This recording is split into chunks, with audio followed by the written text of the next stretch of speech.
تخيل معايا كده لو في يوم اكتشفت ان كل اللي بتعرفه بيخليك تعيش تعبان. كل معلومة جديدة مش بتريحك، بالعكس بتوجعك اكتر. طب يا ترى هل الجهل فعلا ممكن يكون نعمة، ولا احنا اللي فهمنا الدنيا غلط؟ في الفيديو ده هنتكلم بصراحة عن فكرة غريبة بس حقيقية جدا. فكرة ان المعلومة مش دايما راحة، وان الجهل ساعات بيكون ارحم من الحقيقة. استعد، لان اللي جاي ممكن يغير نظرتك للعالم كله. ملخص النهاردة بيبدأ في غرفة اجتماعات، وبنشوف بطل الحلقة ليام بيعمل مقابلة شغل، وبيكون محضر نفسه ليها جدا.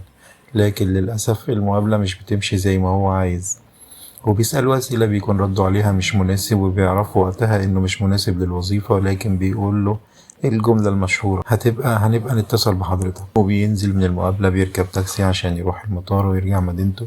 وفي الطريق بنلاحظ إن في شاشة قدامه وهو معاه ميدالية كده بيقربها من الشاشة، وتقريبا دي بتكون طريقة دفع الأجرة للتاكسي. والشاشة بتشغل إعلانات عن الذكاء الاصطناعي الجديد اللي بيقدر يحتفظ بالذكريات، وإن المستقبل أسهل من النوع ده من الذكاء الاصطناعي، لأن محدش هيكون مضطر إنه يحفظ حاجة. وهنا بنشوف بطلنا ليام وهو ماسك الميدالية اللي في إيده، بيكون فيها جزء زي الماوس بتاع الام بي 3 مثلا، في زرار تشغيل وتقديم ورجوع وتسريع للقطات. لكن الجهاز ده بيعرض له إيه؟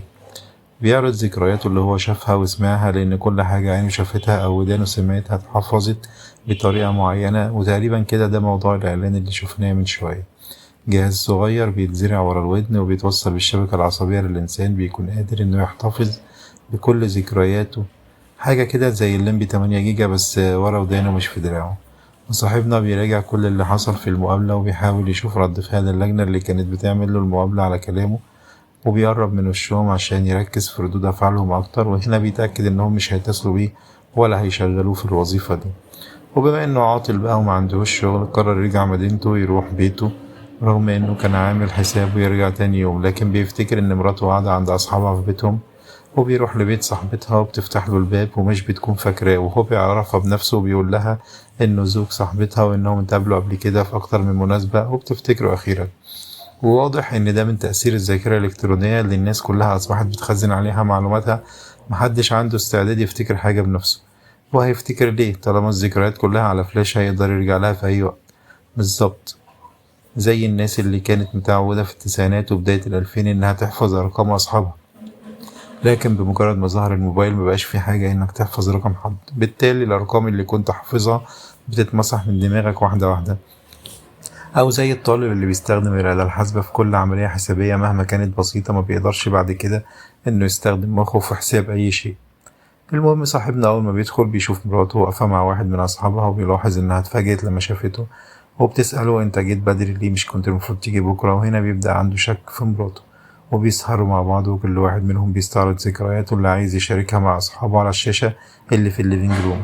يعني زي ما انت مثلا تقول لصاحبك أنا حصل معايا حتة موقف النهاردة، وتبدأ تحكي له على اللي حصل. وأظن كلنا بنحب كده، وتكون لحظة المشاركة لحظة حلوة، سواء عايز صاحبك يديك نصيحة في الموقف ده ويستمتع معاك بالإحساس الجميل اللي حسيته، أو حتى يطبطب عليك لو الموقف مش حلو بالنسبة ليك. أما في حالة النهاردة أنت مش مضطر تحكي، أنت بس بتطلع ذكريات اللي حصلت معاك قدام أصحابك على الشاشة عشان يشوفوا معاك بالظبط إيه اللي حصل لك. وبيتعشوا كل واحد بيتكلم عن نفسه شوية، وبنلاحظ إن في واحدة من صحباتهم عندها جرح ورا ودانها، وده بيكون بسبب إنها تعرضت للسرقة في حد هجم عليها وسرق منها الجهاز الخاص بيها، وهي دلوقتي عايشة بدون جهاز تسجيل. يعني بمعنى أصح رجعت إنسانة طبيعية. وبتحكي لهم إنها الأول كانت زعلانة بسبب اللي حصل لها، لكن بعد كده اكتشفت إن دي أفضل حاجة حصلت لها، لأنها دلوقتي عايشة بشكل طبيعي وبدون قلق. وبتكون طبعا شاذة بالنسبة ليهم، لأنهم دلوقتي ما يقدروش يستغنوا عن الجهاز ده ولا لحظة، أو ده اللي متهيأ لهم. وطبعا كلنا بنفكر دلوقتي في ارتباطنا بالموبايلات، وما افتكرش إن حد يقدر يفكر إنه يستغنى عن تليفونه لمدة يوم أو حتى ساعة.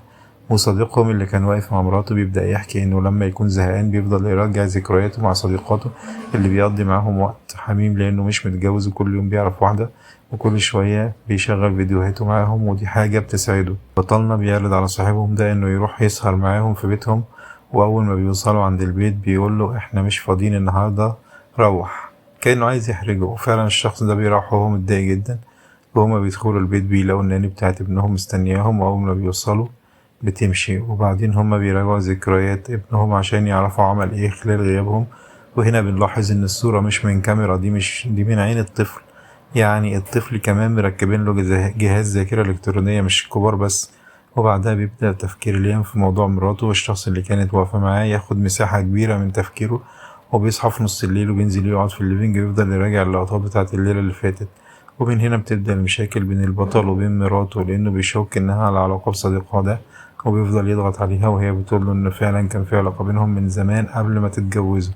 لكن هو بيفضل مش مصدقها، ولأنه محبط لأنه اترفض في الوظيفة.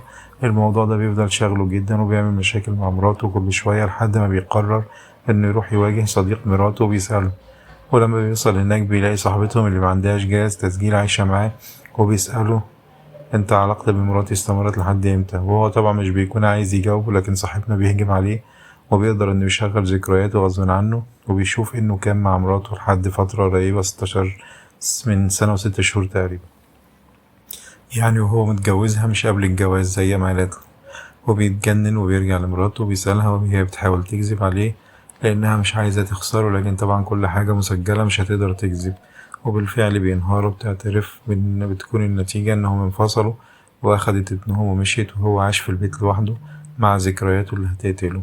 بيشوف ذكريات مع مراته في كل مكان في البيت، بيشوف ابنه وهو بيلعب. وفي الآخر مش بيلاقي حل يخلصه من عذابه غير إنه يدخل الحمام ومعاه موس وبنز، وبيشق رقبته من ورا ودانه، وبالبنز بيشد جهاز الذاكرة الإلكترونية. وهنا بيخلص ملخصنا. واحنا كلنا بنفكر: يا ترى لو في جهاز زي ده هتشتريه وتركبه في جسمك وتستخدمه، ولا هتفضل تكون دقة قديمة وتحافظ على ذاكرتك بدون لعب؟ وفي النهاية ما تنساش اللايك والشير وتشترك في القناة وتفعل زر الجرس عشان يوصلك كل جديد.